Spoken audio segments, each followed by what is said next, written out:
আমরা মুসলমান, কিন্তু আমরা জানি না যে আমাদের অজু করার পরে কোন কোন দোয়া আমাদের পাঠ করা দরকার। অজু করার পরে এমন এমন দোয়া আছে যে দোয়াগুলো পাঠ করলে আমাদের অনেক নেকি এবং অনেক ফায়দা হবে।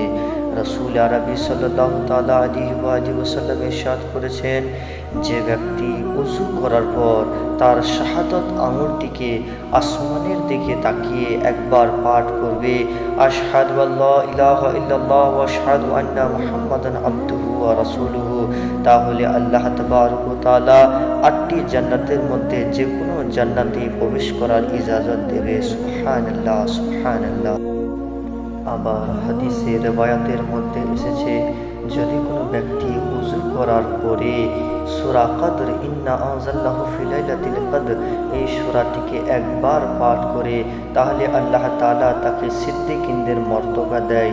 আর যদি কোনো ব্যক্তি ইন্না আনজালনাহু ফি লাইলাতিল কদর এই সূরাটিকে দুবার পাঠ করে, তাহলে সালেহীন বান্দাদের মর্তবা দেওয়া হয়। আর যদি কোনো ব্যক্তি এই সূরাটিকে 3বার পাঠ করে, আল্লাহ তাআলা তাকে কিয়ামতের দিনে নবীগণদের সাথে উঠাবেন। সুবহানাল্লাহ, সুবহানাল্লাহ।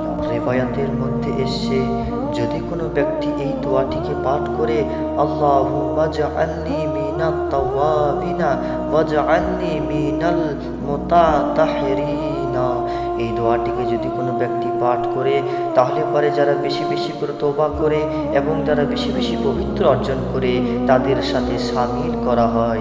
সুবহানাল্লাহ, সুবহানাল্লাহ।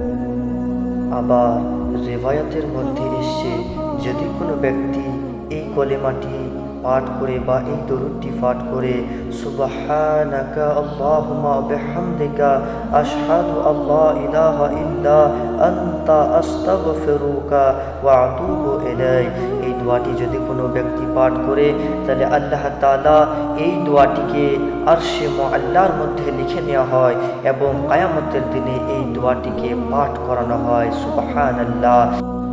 আর এই সমস্ত ওয়াজিফা বা এই সমস্ত আল্লাহ জিকির সমস্ত কিছু কিন্তু ওযু করার পরে পাঠ করতে হবে। সুবহানাল্লাহ। সাল্লু আলাল হাবিব সাল্লাল্লাহু আলা মুহাম্মদ সাল্লাল্লাহু আলাইহি ওয়াসাল্লাম।